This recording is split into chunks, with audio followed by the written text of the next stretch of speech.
Welcome to the second lecture. हमने पहले lecture में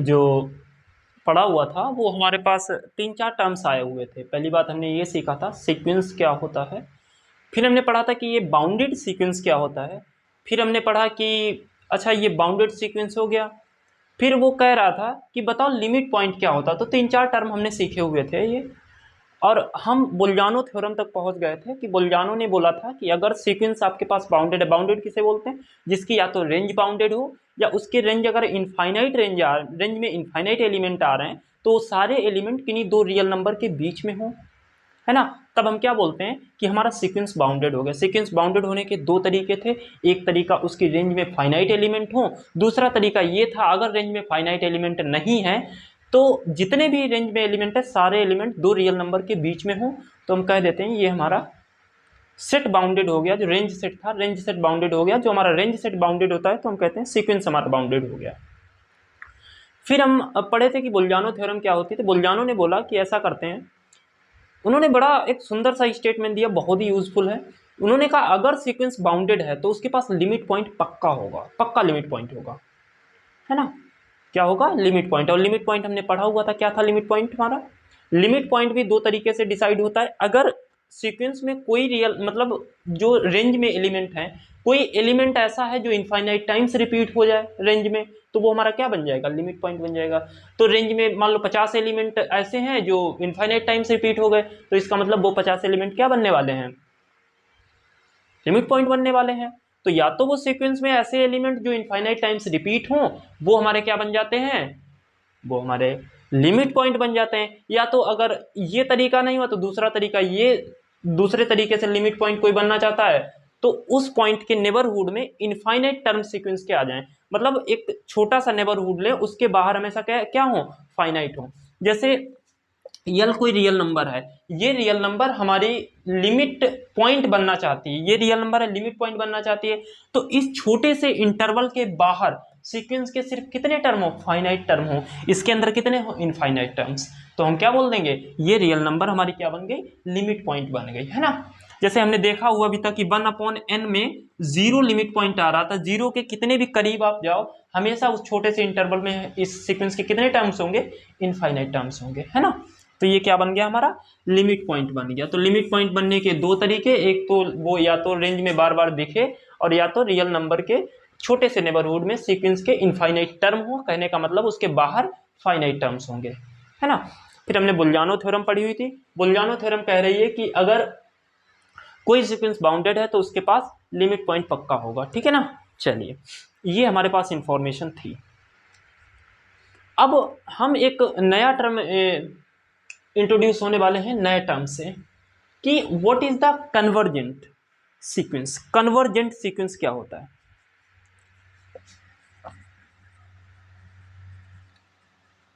सब कुछ कहानी इसी पे अटकी हुई है, what is the convergent sequence.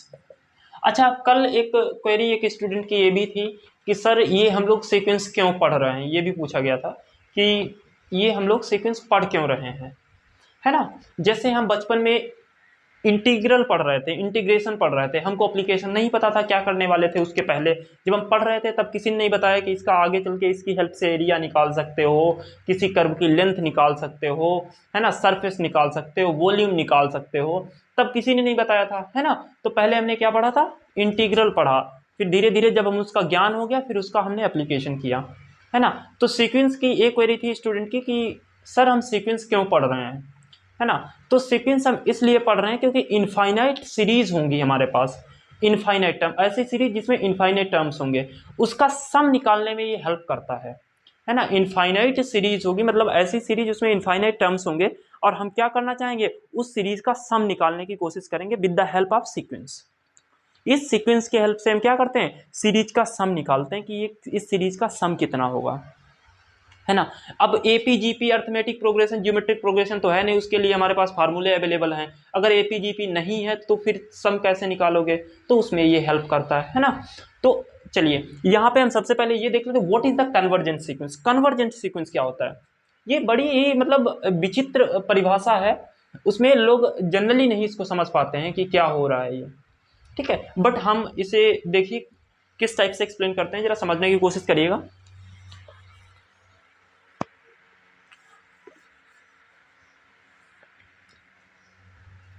एक सीक्वेंस मान लेते हैं x n, x n is said to be convergent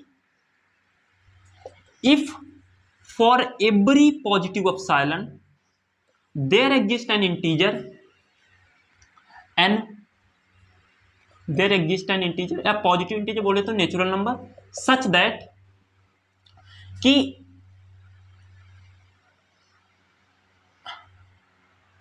convergent to a limit, convergent to L, मान लेते किसी लिमिट पे कन्वर्ज कर रहा है, a sequence is said to be convergent to L if for every positive epsilon there exists an positive natural number, there exists a natural number या positive integer such that xn minus l is less than epsilon when n is greater than equal to n। ठीक है ना।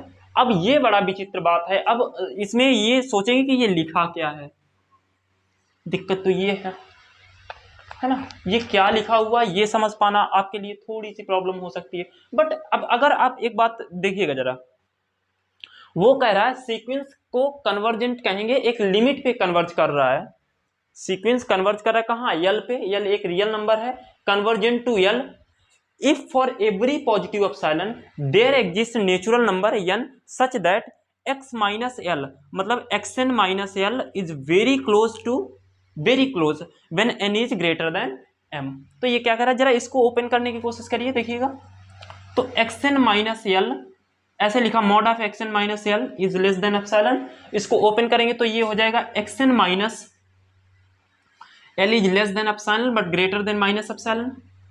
ठीक है ना, ऐसे कर सकते हैं बिकॉज हमें पता है if mod of x is less then 2 it means what, x is greater then minus 2 but less than 2। ओह, ये ऐसे होगा, ये हमने बचपन में पढ़ा हुआ था, तो इसी के हेल्प से हमने क्या किया, ऐसे बना लिया है।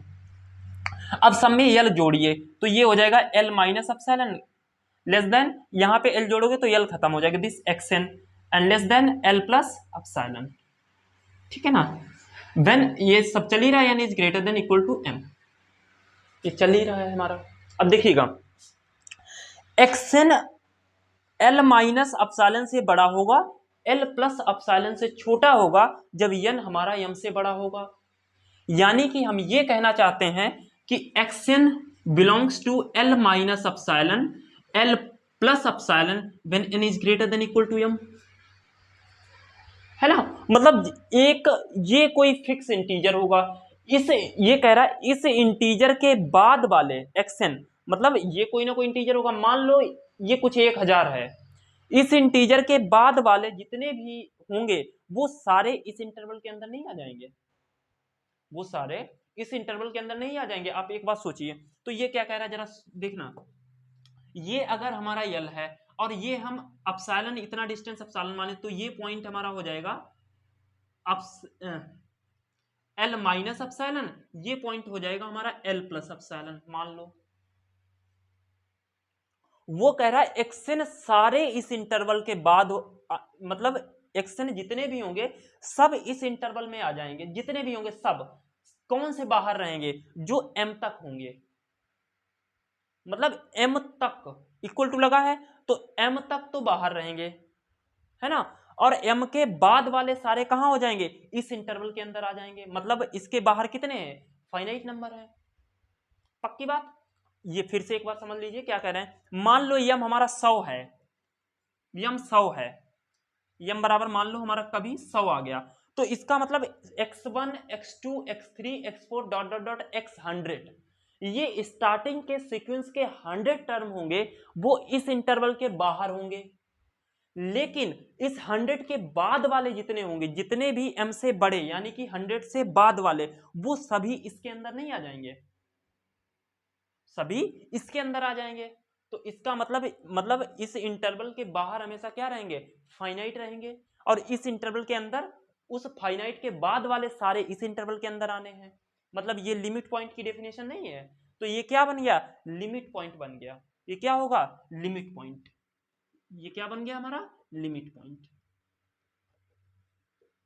ठीक है ना, क्या बन गया, लिमिट पॉइंट बन गया। और यही कन्वर्जेंट की डेफिनेशन है। आप क्या कहोगे, मतलब कन्वर्जेंट, ये सब जो लिखा हुआ है ये एक मैथमेटिकल डेफिनेशन दी जाती है इस टाइप से। अगर हम अपनी भाषा में समझे तो यहां से कंक्लूजन क्या निकल के आया, एक सीक्वेंस को कन्वर्जेंट बोलोगे एक लिमिट पे, एक लिमिट पॉइंट पे, या एक हम रियल नंबर ले लेते हैं, मान लेते हैं एक सीक्वेंस एक रियल नंबर पे कन्वर्ज कर रहा है, कन्वर्जेंट है, तो हम उससे ये कह पाते हैं कि उस रियल नंबर के नेबरहुड में उसके अंदर हमेशा इनफाइनाइट टर्म आने हैं, उसके बाहर कितने जाएंगे, फाइनाइट, उसके बाहर कितने जाएंगे, हमेशा फाइनाइट जाएंगे। तो यल अगर हमारी कोई रियल नंबर है, इसी को हम लोग क्या बोलते हैं, लिमिट पॉइंट बोलते हैं। लिमिट पॉइंट की डेफिनेशन, इस छोटे से नेबरहुड में हमेशा कितने आने हैं, इनफाइनाइट आने हैं, इसके बाहर फाइनाइट जाने हैं। पक्का, एक बार और समझ लेते हैं सब कुछ। तो हम किसी भी सीक्वेंस को कैसे बोलेंगे, कन्वर्ज कर रहा है किसी लिमिट पर, किसी लिमिट पॉइंट पर, और इसको एल को हम बोलते हैं लिमिट ऑफ सीक्वेंस। एल को क्या बोलते हैं, लिमिट ऑफ सीक्वेंस। इसको l is called limit of sequence, limit of sequence. और कैसे लिखते हैं, limit n tending to infinity x n is equal to l, है ना, ऐसे लिखते हैं इसको, ठीक है। इसको कैसे लिखते हैं, limit n tending to infinity x n is equal to l. किसी मतलब एक सीक्वेंस कन्वर्ज करेगा किसी लिमिट पर किसी रियल नंबर पे, इसका मतलब यही हुआ कि उस रियल नंबर के नेबरहुड में सीक्वेंस के इनफाइनाइट टर्म्स आएंगे, इसका मतलब उसके बाहर हमेशा कितने रहेंगे, फाइनाइट टर्म रहेंगे। तो हम बोलेंगे सीक्वेंस कैसा है, कन्वर्जेंट है ना। सीक्वेंस कन्वर्जेंट कब होगा, जब किसी रियल नंबर के नेबरहुड में सीक्वेंस के सारे टर्म आ जाएं एक्सेप्ट फाइनाइटली, सिर्फ उसके बाहर क्या रहे, फाइनाइट टर्म्स रहेंगे, और अंदर हमेशा इनफाइनाइट टर्म्स रहेंगे। पक्का, क्लियर, अब तो कोई डाउट नहीं होना चाहिए। और किसी ने ये मतलब एक हमारे पास ये है, उसके बाद एक थ्योरम थी, थ्योरम कहती है अगर किसी सीक्वेंस कन्वर्जेंट है तो उसकी लिमिट तो कुछ ना कुछ होगी, ये लिमिट है, अगर वो कन्वर्जेंट है तो कुछ ना कुछ तो लिमिट होगी। अब लिमिट, और यही हमारा लिमिट पॉइंट भी होता है, अभी डेफिनेशन से पता चला, इसी को ओपन करते चले गए, बात को पता चला जो लिमिट होती है वो लिमिट पॉइंट होता है। और थ्योरम ये कह रही है, थ्योरम क्या कह रही है, थ्योरम का स्टेटमेंट ये है, अगर सीक्वेंस कन्वर्जेंट है तो उसके पास एक, तो जो लिमिट होगी वो यूनिक होगी, ठीक है ना। अच्छा ये सब लिखो, उसके बाद हम फर्दर प्रोसीड करें। चलिए स्क्रीनशॉट ले लीजिएगा आप लोग। अब देखना, अभी तक हमने कुछ खास नहीं पढ़ा, ये पढ़ा है कि अगर सीक्वेंस कन्वर्जेंट है तो उस रियल नंबर के नेबरहुड में सीक्वेंस के इनफाइनाइट टर्म्स आ जाएंगे, उस नेबरहुड के बाहर हमेशा कितने रहेंगे, फाइनाइट टर्म्स ही रहने हैं, है ना। एम ये कन्वर्जेंट कब बोलेंगे, x n is said to be convergent to l if this is less than epsilon for all n is greater than equal to m. M के बाद वाले जितने भी एन होंगे उनके लिए जो एक्स एन होंगे वो इस इंटरवल में होंगे, L minus epsilon, L plus epsilon. ये कन्वर्जेंट की डेफिनेशन है, इसके अंदर हमेशा इनफाइनाइट, इसके बाहर हमेशा फाइनाइट। तो सीक्वेंस को क्या बोलेंगे हम लोग, कन्वर्जेंट बोलेंगे। कहाँ कन्वर्ज कर रहा है, एल पे कन्वर्ज कर रहा है, ठीक है ना। अब देखिएगा ये हमारे पास था, उसके बाद एक और ये है थ्योरम, जरा लिख लीजिएगा। If limit of sequence exist then it is unique,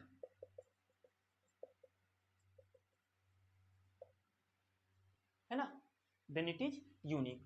अगर किसी सीक्वेंस की लिमिट एग्जिस्ट कर रही है, जो हमारा एल आ रहा था, अभी सीक्वेंस हमने कन्वर्जेंट बोला था, तो limit n tending to infinite x n, x n is equal to l, जो यल आ रहा था ये यूनिक होता है।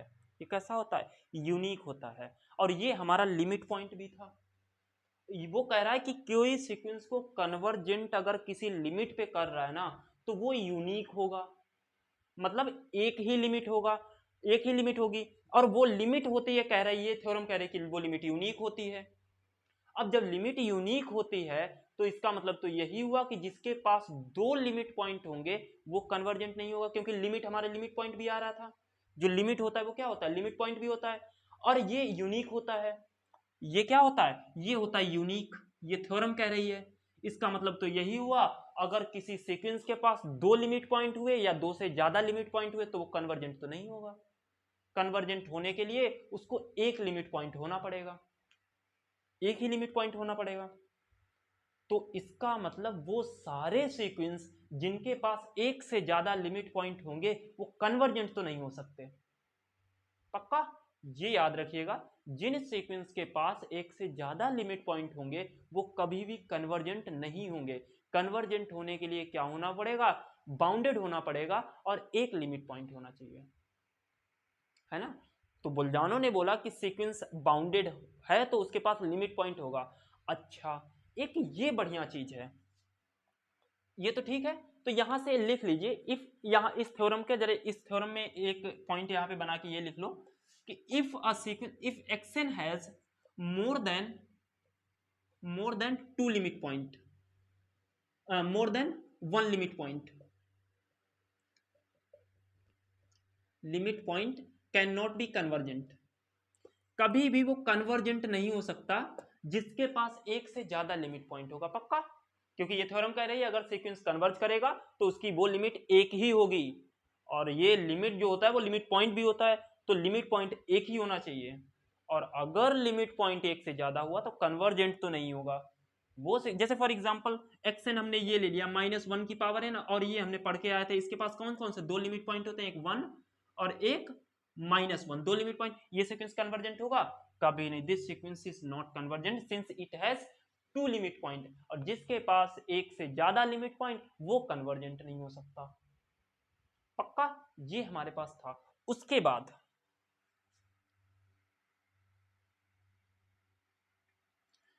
एक स्टेटमेंट ये है, इफ एक्सन इज कन्वर्जेंट, अगर वो कन्वर्जेंट है देन इट इज बाउंडेड। अगर सीक्वेंस कन्वर्जेंट है तो वो बाउंडेड होगा। अगर वो कोई ये थ्योरम क्या कह रही है, अगर कोई सीक्वेंस कन्वर्जेंट है तो वो बाउंडेड होगा। इसका मतलब ये हुआ जो बाउंडेड नहीं होगा वो कन्वर्जेंट भी नहीं होगा। सिंपल। तो boundedness is the necessary condition बन गई। अब देखना, यहां से हम ये निकाल सकते हैं, यहां से ये निकाल सकते हैं।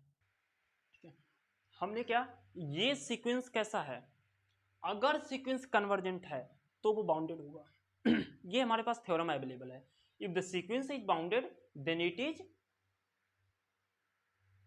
अगर सीक्वेंस बाउंडेड है तो क्या होगा, पता नहीं क्या होगा, कन्वर्जेंट होगा कि नहीं होगा इस बात की गारंटी नहीं है। लेकिन अगर सीक्वेंस कन्वर्जेंट है, जरा देखना, एक यहां से हम छोटा छोटा रिजल्ट बनाते हैं।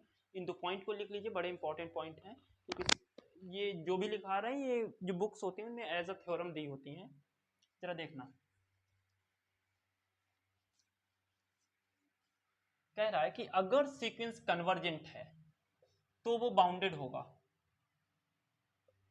और ये हमें पता है कि P इंप्लाइज Q, अगर P हो रहा है तो Q हो रहा है, इसका मतलब ये Q नहीं होगा तो P भी नहीं होगा।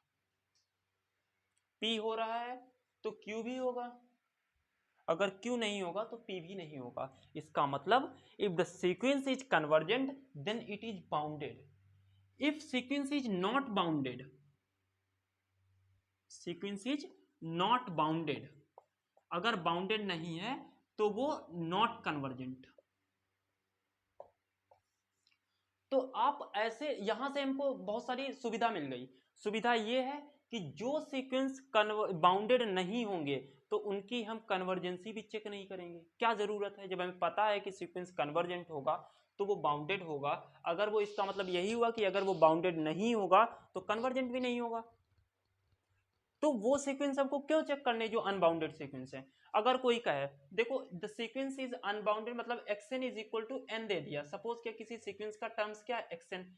आप कुछ भी कर लो, इसके कभी भी सीक्वेंस दो रियल नंबर के बीच में टर्म्स नहीं आएंगे। 1 2 3 4 5, इस सीक्वेंस के टर्म क्या होंगे, 1 2 3 4 5, ये इन्फिनिटी तक चलता चला जाएगा। इसके कभी भी टर्म्स क्या आएंगे, दो रियल नंबर के बीच में नहीं आएंगे। तो ये सीक्वेंस हमारा कैसा है, अनबाउंडेड सीक्वेंस है। तो इसे हम चेक ही नहीं करना है। क्योंकि sequence is unbounded, hence not convergent, convergent नहीं होगा। पक्का?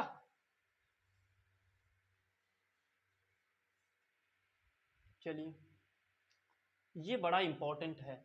If the sequence is convergent then it is bounded, if it is not bounded then it is not convergent. तो ये बन गई, यहां से लिख लीजिए, ये नेसेसरी कंडीशन बन गई हमारी, नेसेसरी कंडीशन कि सीक्वेंस को अगर कन्वर्जेंट होना है तो बाउंडेड होना पड़ेगा। ठीक है, नेसेसरी कंडीशन क्या है? ये बाउंड, नेसेसरी कंडीशन क्या है? Boundedness, boundedness. अगर बाउंडेडनेस क्या हो गई हमारी? नेसेसरी कंडीशन हो गई कि अगर सीक्वेंस बाउंडेड है तभी हम आगे, मतलब बाउंडेड क्या हो गया? AIS का प्री हो गया सीक्वेंस के लिए, सीक्वेंस के लिए AIS का प्री हो गया। अगर सीक्वेंस कन्वर्ज बाउंडेड है, बाउंडेड है मतलब प्री पास कर लिया उसने, अब वो कन्वर्जेंट है कि नहीं है तब हम आगे चेक करेंगे। और बुल्जानो ने ये बोला हुआ था कि अगर सीक्वेंस बाउंडेड है तो उसके पास लिमिट पॉइंट होगा, अगर सीक्वेंस बाउंडेड है तो उसके पास लिमिट पॉइंट होगा। अगर ये, अगर बाउंडेड है और इसके पास लिमिट पॉइंट तो पक्का होंगे। अब दिक्कत ये है कि लिमिट पॉइंट होंगे कितने? अगर किसी सीक्वेंस के पास एक लिमिट पॉइंट हो और वो बाउंडेड भी हो तो वो कन्वर्जेंट हो जाएगा। मतलब अगर सीक्वेंस हमारा क्या हो? बाउंडेड हो और प्लस एक ही लिमिट पॉइंट हो, एक ही लिमिट पॉइंट हो तो वो हमारा कन्वर्जेंट हो जाएगा। ये बहुत इंपॉर्टेंट है। अब हमें इतना तो पता है कि सीक्वेंस बाउंडेड है तो उसके पास लिमिट पॉइंट होंगे। ये तो बुल्जानो ने बोला कि अगर बाउंडेड है तो लिमिट पॉइंट होंगे, लेकिन अब कितने लिमिट पॉइंट होंगे ये क्वेश्चन है। अगर कोई सीक्वेंस बाउंडेड है और उसके पास एक ही लिमिट पॉइंट आ रहा है और जो एक लिमिट पॉइंट आएगा वही हमारा लिमिट बन जाएगा। जो एक लिमिट पॉइंट आएगा, मान लो यल हमारे एक है, ऐसा तो नहीं हो सकता कि दो लिमिट पॉइंट आ जाए, जैसे है कि दो लिमिट पॉइंट आए तो मान लो यहाँ L1 एक लिमिट पॉइंट, यहाँ एक L2 लिमिट पॉइंट, दो हमने लिमिट पॉइंट बना लिए। तो इसके अंदर भी इनफाइनाइट टर्म्स, इस छोटे से नेबरहुड में इसके अंदर भी इनफाइनाइट टर्म्स, तो दो हमारे लिमिट पॉइंट बन गए। और हमारे पास थ्योरम थी कि अगर सीक्वेंस कन्वर्जेंट है तो उसके पास एक ही लिमिट पॉइंट होगा, मतलब एक ही लिमिट होगी, उसको जो एक ही लिमिट पॉइंट होगा और वो लिमिट पॉइंट हमारा लिमिट बनेगा। लेकिन ये तो कह रहा भैया यहाँ पे दो हैं, तो दो वाला कभी भी कन्वर्जेंट हो ही नहीं सकता, ये भी हम लोग प्रूव कर चुके हैं। तो सीक्वेंस कैसा हो? बाउंडेड हो, और बाउंडेड सीक्वेंस के पास लिमिट पॉइंट होते हैं। अब देखना ये है कि एक होते हैं कि एक से ज्यादा होते हैं। अगर सीक्वेंस के पास एक ही लिमिट पॉइंट है तो वो कन्वर्जेंट हो जाएगा, एक से ज्यादा लिमिट पॉइंट है तो वो कन्वर्जेंट नहीं होगा, है ना? तो वो क्या होगा? कन्वर्जेंट नहीं होगा। पक्का? चलिए, ये हमारे पास है, जो सीक्वेंस बाउंडेड होगा, एक ही लिमिट पॉइंट होगा, वो हमारा कन्वर्जेंट हो जाएगा। पक्का? ये ध्यान रखना। अच्छा, ये बड़े इंपॉर्टेंट पॉइंट हैं। Convergent, bounded, not convergent. तो नेसेसरी कंडीशन हमारी बाउंडेडनेस बन गई। बाउंडेडनेस आईएस का प्री हो गया कन्वर्जेंट के लिए। कन्वर्जेंट कोई आदमी है, बाउंडेडनेस क्या है? उसके लिए वो प्री है ना? अगर उसको आईएस बनना है, किसी आदमी को आईएस बनना है तो प्री तो निकालना पड़ेगा ना। तो अगर कन्वर्जेंट होना है तो बाउंडेड तो होना पड़ेगा। अगर बाउंडेड निकल जाता है उसका, फिर हम आगे मेंस देते हैं। मेंस में उसका ये देखते हैं कि कितने लिमिट पॉइंट हैं। अगर लिमिट पॉइंट एक है तो मतलब वो आईएस बन जाएगा, मतलब कन्वर्जेंट हो जाएगा। अगर एक से ज्यादा लिमिट पॉइंट है तो वो कन्वर्जेंट नहीं होगा। पक्का? Boundedness is the pre of IS S, किसके लिए? हमारे सीक्वेंस के लिए। सीक्वेंस को कन्वर्जेंट बनना है तो प्री तो पास करना पड़ेगा। कन्वर्जेंट बनना है तो प्री तो पास करना पड़ेगा। प्री ही नहीं पास करेगा तो उसको निकाल के फेंक देंगे, ये ठीक नहीं है। इसमें मॉडिफिकेशन करके लाओ, तब हम इसको फिर से प्री दिलाते हैं, है ना? चलिए, ये इतना हमारे पास आ चुका है, ये ध्यान रखिएगा। सीक्वेंस अगर बाउंडेड नहीं होगा तो वो कन्वर्जेंट भी नहीं होगा। कन्वर्जेंट अगर है तो वो बाउंडेड होगा, इसका मतलब जो बाउंडेड नहीं वो कन्वर्जेंट नहीं। तो बाउंडेडनेस कैसी हो गई? नेसेसरी कंडीशन हो गई किसी सीक्वेंस के लिए, कन्वर्जेंट होने के लिए नेसेसरी कंडीशन बन गई, है ना? उसके बाद, उसके बाद हमारे पास बहुत सारे और टर्म्स हैं, उसमें हम लोग एक टर्म और जोड़ना चाहेंगे जो हमारा नेक्स्ट लेक्चर का होगा, लेक्चर बड़ा हो जाएगा, यहीं पे स्टॉप करेंगे। देखिएगा कि मोनोटोन सीक्वेंस क्या होता है। मोनोटोन सीक्वेंस है ना, ये हमारे नेक्स्ट लेक्चर का टॉपिक होगा, what is the monotone sequence. तो इस लेक्चर में हमने क्या स्टडी करा, 3-4 थ्योरम्स हैं, और ये हमने देखा सिर्फ इस लेक्चर में ये पढ़ा है कि सीक्वेंस कन्वर्जेंट कब कब हो सकता है। वो भी सारी कंडीशन नहीं होंगी, मोनोटोन के थ्रू कुछ कन्वर्जेंस की कंडीशंस बनेंगी, तो वो अभी हमने सिर्फ इतना पढ़ा होगा कि what is the convergent of A sequence, किसी सीक्वेंस का कन्वर्जेंट कैसे होगा वो सीक्वेंस, और कन्वर्जेंट के लिए हमारे बाउंडेडनेस कैसी बन गई, नेसेसरी कंडीशन। फिर हमने ये देखा कि अगर कोई सीक्वेंस कन्वर्जेंट है तो उसके पास एक ही लिमिट होगी, एक ही लिमिट पॉइंट होगा जो हमारा लिमिट बनेगा। अगर किसी सीक्वेंस के पास एक से ज़्यादा लिमिट पॉइंट होते तो वो कभी भी कन्वर्जेंट नहीं हो सकता है ना।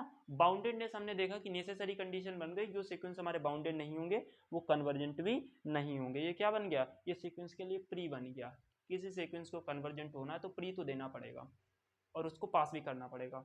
कोई सीक्वेंस ऐसा आता है जो बाउंडेड नहीं होता, सीक्वेंस इधर से आया, ये सीक्वेंस आ रहा है इस गाड़ी पे बैठा हुआ, ठीक है ना, इसने एग्जाम दिया बाउंडेडनेस का, ये बाउंडेडनेस है, और ये कहा कि ये प्री है हमारा, इसी में फेल हो गया तो ये कन्वर्जेंट नहीं होगा। कन्वर्जेंट होने के लिए इसको पास करना पड़ेगा।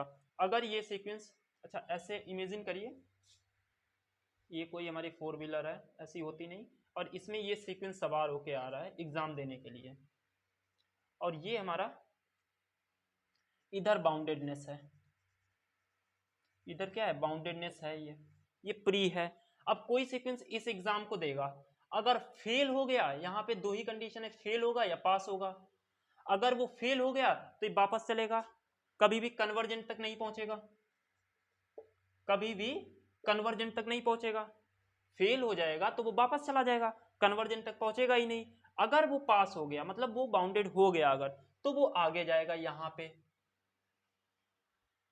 अभी कन्वर्जेंट हुआ नहीं तो उसे इस रास्ते से गुजरना पड़ेगा, ये हमारा इंटरव्यू वाला केस है, यहां से गुजरना पड़ेगा, यहां से लिमिट पॉइंट से। फिर ये क्या है, ये मेंस है, यहां पे लिमिट पॉइंट या तो एक होगा या एक से ज्यादा लिमिट पॉइंट होंगे L1 L2। अगर यहाँ पे सीक्वेंस आता है, फिर वो देखता है कि ये तो हमारा क्या है, मेंस है, मेंस में देखता है कि पास होने के लिए एक लिमिट पॉइंट होना पड़ेगा, एक ही लिमिट पॉइंट हो, अगर एक लिमिट पॉइंट है तो वो फिर इंटरव्यू में जाएगा और यहाँ से कन्वर्जेंट हो जाएगा। और अगर ये दो एक से ज्यादा लिमिट पॉइंट है तो वो फिर यहाँ पे भी खत्म, क्योंकि उसका मेंस नहीं निकला। पक्का, बढ़िया स्टोरी बन गई, ध्यान रखिएगा, ये बहुत इंपॉर्टेंट है, इसमें 3-4 क्वेश्चन हमेशा बनते हैं एग्जाम के आपके। कब कन्वर्जेंट होगा, बाउंडेड होगा, बाउंडेड होगा, कन्वर्जेंट होगा, ऐसे लगा लगा कंडीशन उल्टा सीधा दे देता है, तो आप बड़े केयरफुली पढ़ोगे तभी इसका आंसर कर पाओगे। बाउंडेडनेस और कन्वर्जेंस में बड़ी क्लोज फीलिंग है, जरा फील भी करिए इसको, सीक्वेंस क्या ही पढ़ रहे हैं ये, है ना। चलिए आज यहीं पे स्टॉप करते हैं, बाकी हम लोग नेक्स्ट लेक्चर में डिस्कस करेंगे what is the monotonic sequence. और कन्वर्जेंट हमें बचपन से लेके आगे तक जितना पढ़ेंगे सब कन्वर्जेंट ही पढ़ना है, सब कुछ हम कन्वर्जेंट के लिए ही कर रहे हैं, क्योंकि जो सीक्वेंस कन्वर्जेंट होंगे उन्हीं की हेल्प से हम लोग आगे सीरीज का सम निकाल पाएंगे, और डाइवर डाइवर्जेंट हेल्प नहीं करेंगे हमारी, है ना। चलिए बाकी हम लोग नेक्स्ट लेक्चर में, थैंक यू।